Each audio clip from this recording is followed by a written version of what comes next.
Hey everyone, welcome to this video tutorial where we will be looking at the Google Classroom platform for teachers. Now I currently have a new tab open and I am using the Google Chrome browser. Now if it is that you are using another type of browser, you would still use a new tab, and then within your Omnibox or your search area, you could enter google.com, which would take you to the Google platform. Now, in order to access our Google Classroom area, we would use the URL that says classroom.google.com. Now, once we're on the google.com page, we can use the search bar, or we could directly use the Omnibox or the URL panel, which is located at the top. I will be using the Omnibox to type the direct link. So it's classroom.google.com.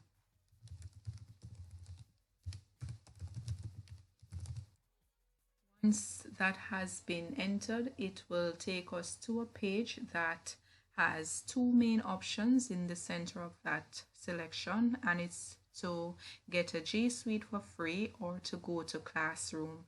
Now in this case, we want to go to our Google Classroom, so we select the button that says go to Classroom.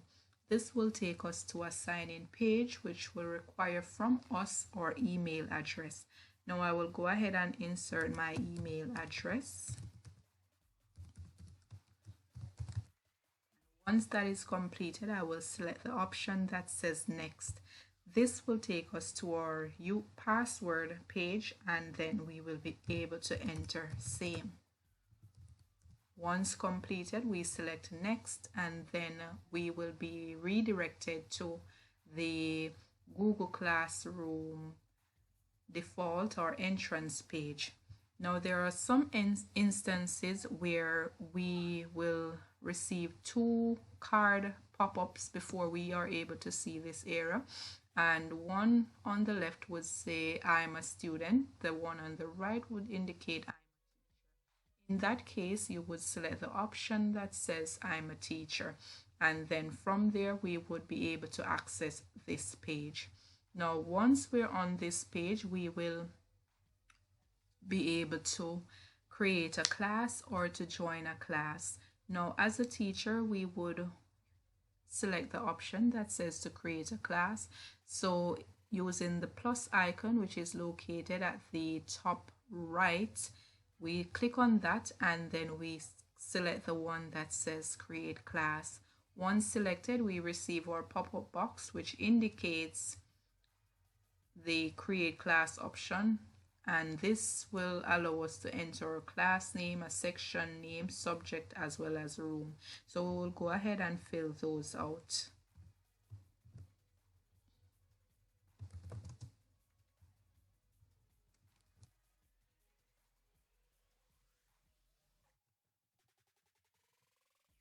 Once we have completed that, if you realize at the bottom right, the create option is now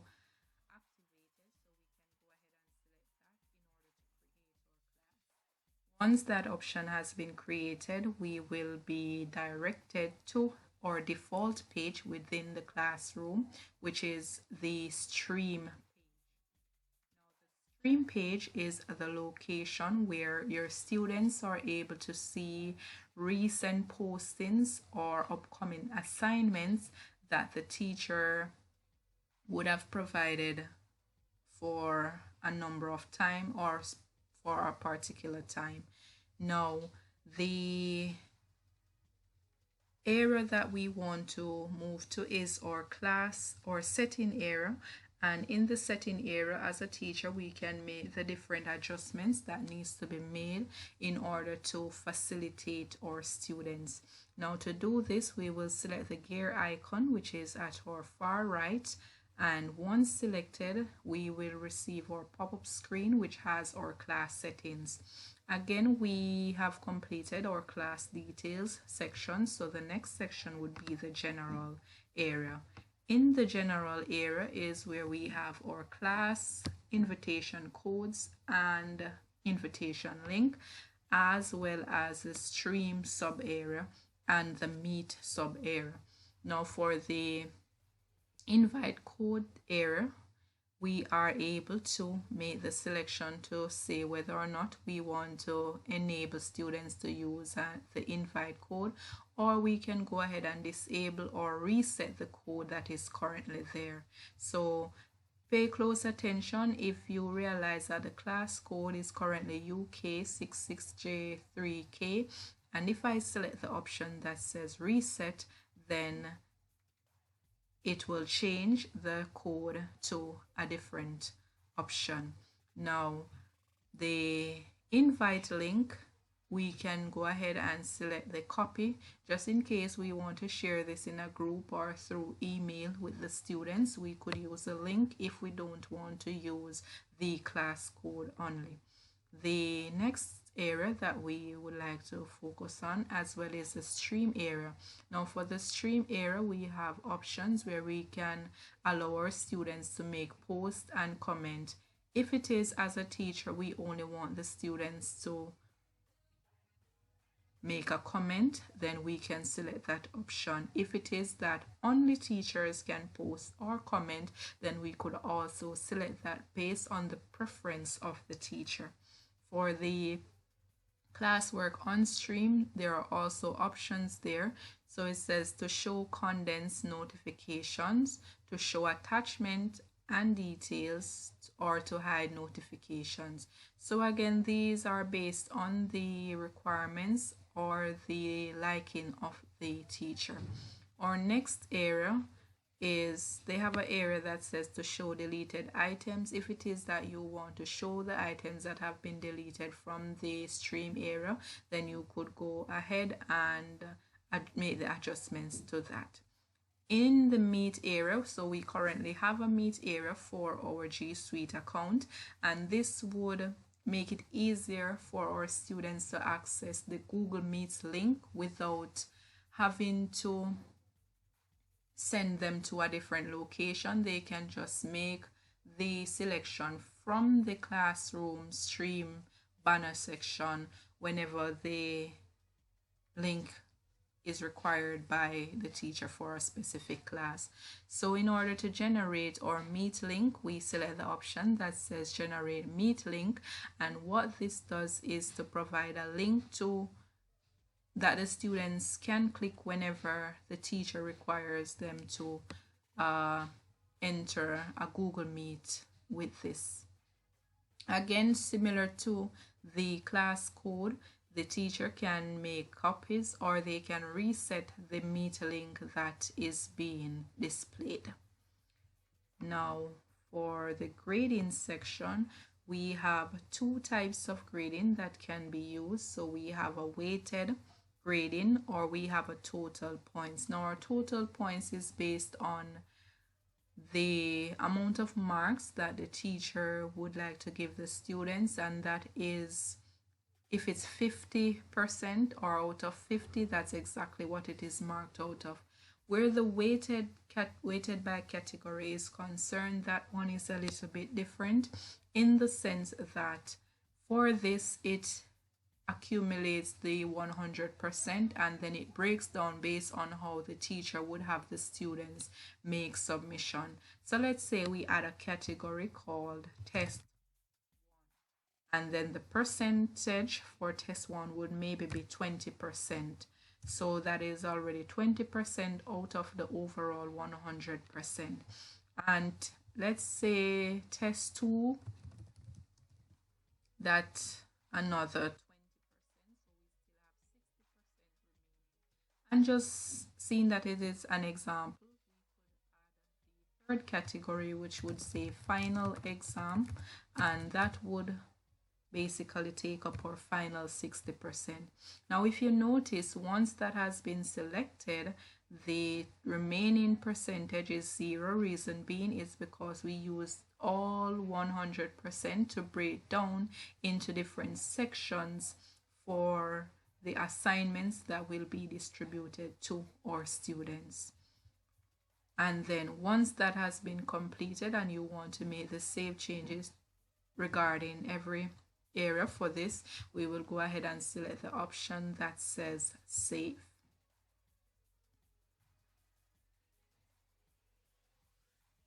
And automatically, once that has been saved, we are back in our default page, which is our stream area. Now if you make observations, in our stream area we have our class code, our class name or section name, and which is new with the G Suite account, or meet link.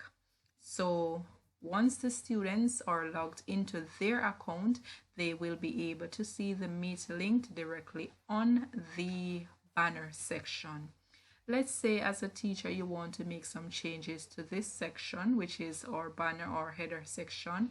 We would be able to select a theme or to upload a photo based on the requirements or the likings of that teacher. So for this instance, I will go ahead and select theme, and then I will try to locate a theme that matches the subject area that I have. So I have information technology, so they have, this is the one that is default there, so I will go ahead and use the next option. And once the theme has been selected, we will select, which is bottom left of that pop-up, select class theme. Once selected, you realize that the changes have been made, and then that header or header image is also changed. Now also on our stream area to the left, we have a section called upcoming. Now in the upcoming section is where students are able to see assignments, quizzes, among other things that will be graded or has been assigned by the teacher, and these normally comes with a due date. So once a due date is selected on the calendar option in that selection, then once it has been completed, it will appear on our stream area in the upcoming section. So this also provides a reminder to the students as to the assignment that is to be submitted, as well as the date on which the assignment should be submitted. So that's basically it for the stream area. The next section of our classroom is the classwork area. Now in our classwork area is where we would keep documentation, or to store rather, the different materials, assignments, quizzes, whatever resources that the teacher will be using, as well as the students will be interacting with. Then the classwork area is where this information is presented. Now if I select the option that says create, we will receive a drop-down list of varying options. So we have an assignment, quiz assignment, question, material, whether we want to reuse a post or to just indicate a topic that we would like to add. So let's begin with the option that says topic. Now the topic might be G Suite introduction, and then once I add that, it will appear in my classwork area. So that is the topic, and then I can now go ahead and add some assignments and materials that is related to this topic. So to do that, again, we select the create option, and let's try let's try material. And then in this area we have the option to say the title of the material. So let's say G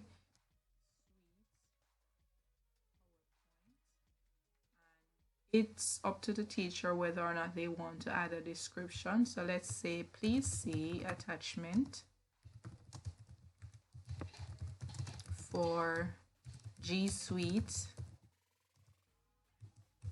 PowerPoint information. And then we can either go ahead and create if we don't have attachment. So let's say we had entered all the information that we needed in here, then we would not really need to add an attachment. However, if it is that it is an external resource, then we will select the option that says add, and we will decide the location where we can find that information, or the material rather. So let's say YouTube. So we're going to select YouTube, and let's say G Suite, and then we search. So in this now, we will just select a random video for now, and then once selected, we click on the option bottom left which says add. This will add the attachment to the material area. Once that has been completed, before we go ahead and okay, so let's look at the create option. If we click on the create, then we can have an external document which we can go ahead and create from the Google Docs, slides, sheets, drawings, forms, etc. But for this case, we don't want to create anything, so we will move to the right section.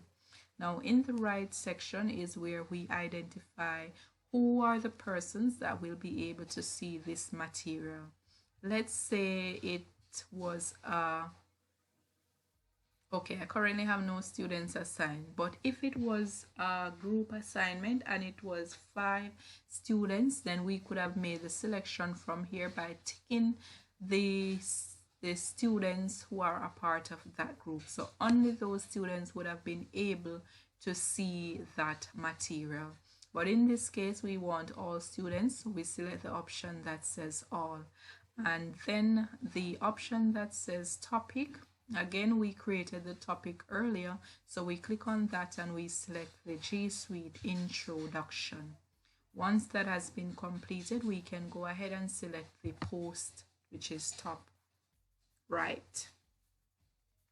Let's try another example. So we just created a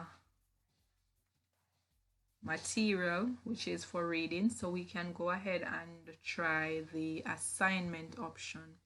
The assignment option, again, the title, so this is test 1, let's say, and the instructions would be please see attachment for.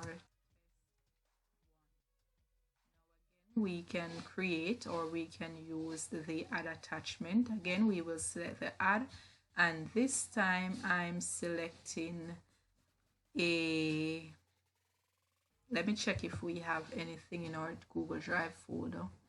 So Google Drive has a blank quiz, so I'm just going to go ahead and add that, and again it is imported in this. If you realize, based on the application that was used for the quiz, they have an indication to decide whether or not we want to import grade from that form or deactivate the importing of grade. Now, once we have completed the main details of the assignment, again we can move to our right to indicate the students that will be able to see this. So test 1 would be a general test, so all students would have been selected to complete that. The category that we could use for this is test 1 if we are using the grade by category, and if it is that we are using the point system, then we would have selected the amount that it is marked out of. So let's say the quiz was marked out of 20, then we could make the changes to the number that is here for the points. If it is that we are not using the category, then we would select the no category. So we can use one of these items at a time based on the requirements. So we are using the point system as example for this, and then the due date, the option is there, so it gives us the option to select a due date, and we have a calendar which is installed in the app. So I will select the following week, which is the 14th, as a due date. Additionally, they give us the option to indicate the time that the students are able to submit. So let's give them a time of 11:59 p.m. and then that can remain. The section again for topic, we select the topic, and this would fall under the G Suite introduction. If it is that you want to apply a rubric, then there is also an option to add the rubric to that assignment. And there is an option for the checking of plagiarism. However, this is only limited to 5 students per class. Now, if I click on this, we get the pop-up just to give the warning to say you can enable originality reports on 5 assignments per class. Only 5 students' work will be checked for plagiarism. So I will go ahead and cancel this because for this purpose it is not required. Now, once all of that has been outlined and completed, then the top right where we had assigned, we can go ahead and assign that work now.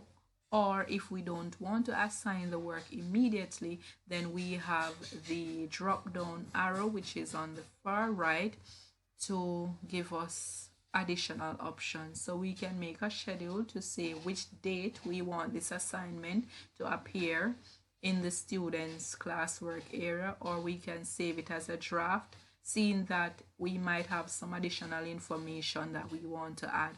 For this example, I will use the schedule, and once selected, it says the assignment won't be included in the overall grade. Do you still want to assign? So I'm going to go ahead and assign. And then it says to schedule the assignment. This means which date do you want this assignment to show up on the students' Google Classroom platform. So again, I'll just select the 3rd week, which is the 21st, and the time we can also change that from there. I'm seeing an error here where it says must be scheduled before due date. Oh, so we have the due date, which is the 14th, so I made an error there. So seeing that it is the 14th, we can go ahead and post it maybe on the 9th. So the due date, make sure it is scheduled before the date that the work is due. And again, we can go ahead and select the option that says schedule. So you realize that it is grayscaled, meaning that it's not yet the date that it must show up for the students, so it hasn't been activated as yet. So now we're able to we have been introduced to the different aspects that we can create and apply in our classwork area for our students to access. Let's try a last option, which is the question option. So the question option, it says what is the purpose of G Suite?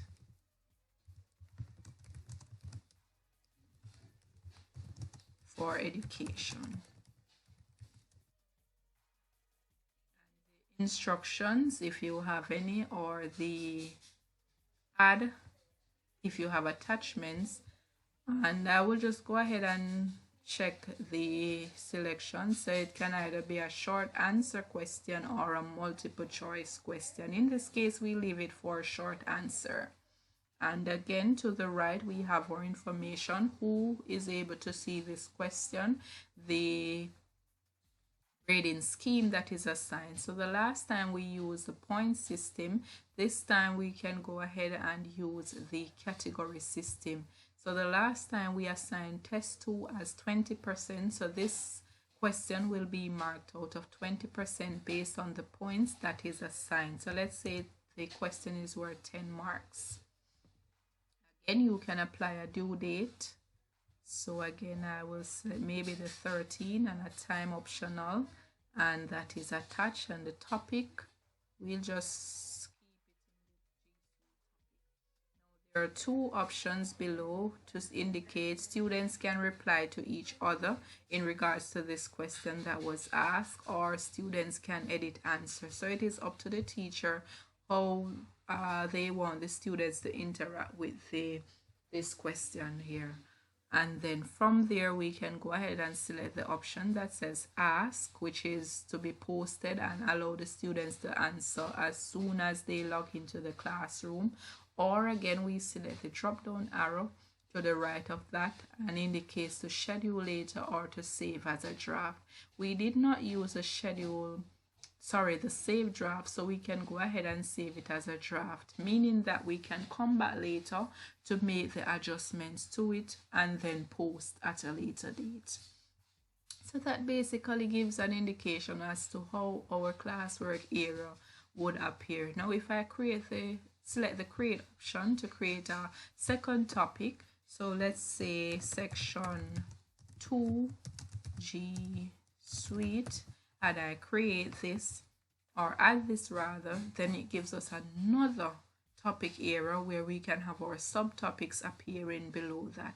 So that's basically how the classwork area is set up for the teachers, and this is the same way that the students are able to see it in their classwork area as well.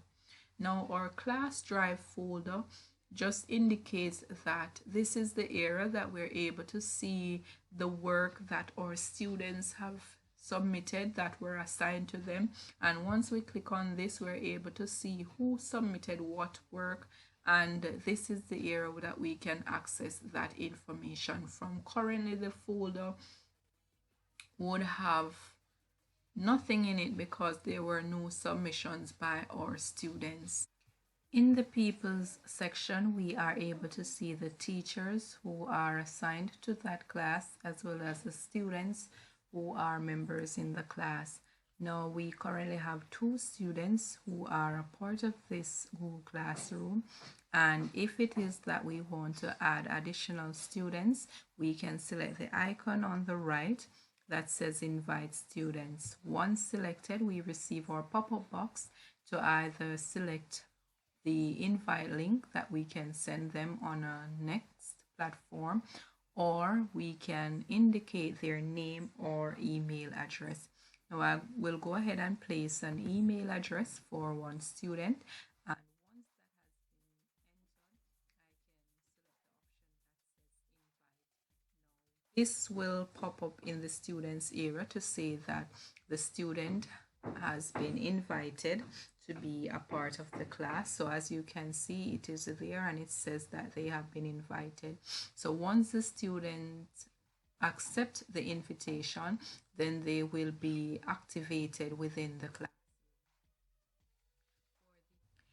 The grades section is where we are able to see the different students' grade in regards to the assignments that were provided to the student and those which were handed in by the students. Now the first section, which is on our far left, it outlines the different students in terms of their names. The second section gives the overall grade or the overall average that the students would have received.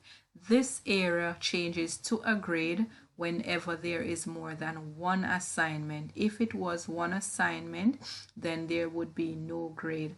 Another thing, it would be that if the assignments were done in the form of point system, then we would not be able to see an overall grade. The overall grade changes when the assignment had a weighted category, and that would have included the percentage, the use of percentage. Now on our page here, we currently see 3 students, and there was the first assignment which was marked. However, even though it was marked, only one student turned in the assignment, and it shows that 2 students did not turn in the assignment. The reason we are able to see this is because the program automatically indicates whether or not an attachment was uploaded. So there should have been an attachment that would have been handed in, and the system would have identified that attachment within the class folder. However, only one student made an attachment, and so their work was marked and there is no notation to say that the work was not turning. Now, the second assignment was provided and the assignment has not yet been marked by the teacher. Now, one way we can go ahead and do this is to select the student whose work we want to mark, and it will take us to that student area. Now, in the student area, we have the all section, which provides all of the assignments that were distributed to the student. Now, if I select the turn in area, I realize that only one assignment was turned in by the student. If I selected return, then it would also indicate the assignments that were returned to the student. And if I select the missing area, then it will outline whether or not a student has work missing. Now, for this student, he or she would not have the missing, being that the assignment was submitted during the outlined date that was provided by the teacher. Now I return to the turned in area and I select that, and in this I can see the drop down information regarding the assignment. To further outline based on the rubric or to see the assignment in its full context, I would select the view details option, and this would take us to the assignment page where we're able to see our students' work. Now, again, in this area, we can see our students, and it outlines the students who turn in their work, and it also shows the remaining students who the work was assigned to. Now, on our right, we did use a rubric, and we are able to mark the rubric in this area. So I will just go ahead and put in some random marks for this student, and in that, the rubric is automatically marked as well based on the form that was used. If we check at the very bottom of the screen, we realize that the student also gave the teacher a comment that was sent in with the assignment. So it says, "Good day, teacher, please see assignment 2." Now, the teacher could also make a remark to allow the student to see when the work is being returned, or the grade rather is being returned to the student. So I select the comment and maybe give "very good job" or something of that nature. And then I would select the send option to send the comment. Now, once the comment has been sent, I can click on the same student that submitted. I could click the three dots and indicate to return the work. Once that is selected, the pop-up box appears and we could just go ahead and click the return, and this would outline that this student has been graded. So if you realize this student moved from turn into graded because his or her work was marked, and it provides the overall grade that he or she received for that assignment. A second way that we could identify the students who submitted the work or those who it was assigned to is to be in the classwork area and then to identify the assignment. So the assignment for this one is in the G Suite area and it is assignment 2. There is a misbalance here, but that's okay. So it shows that there was a rubric, and it also gives detail to whether view the assignment. We could select that, or we could select the area that has a turn in, assigned, and graded. Now, if you realize the turn in is currently at 0 because the student that had turned in the work received a grading, and so it was graded. So it now shows that the assignment is still assigned to 2 other students and the third student's work was graded. So an overall amount of 3 students would have been in the class. Now if I select on the assigned, it takes us back to that screen, and here we will see if I select turn in, so it says turn in 0, so there is nothing there. Assigned, it shows the 2 students who are yet to turn in their work, and then the graded section, it shows a student as well as the work that was submitted by the student. Now if I return to the graded section, I am now able to see the marks being outlined for this student. So I realized that the work was returned, and currently there is no grade. Reason being, there was no weighted category, as both of these work were marked as point value. Now if I select that, I'm just double checking, so it is marked out of 15, so that is correct. And we were not able to see the percentage because the weighted category was not selected, and that would have included the percentage value instead of a point value. And that's basically what the graded area does. It gives us our listing of students, and it shows who turned in or who did not, the different assignments. And once we click on the students, it takes us to their classwork area to show whether or not they have completed the work. So that wraps up our tutorial for today. I thank you so very much for watching, and all the best with the G Suite application.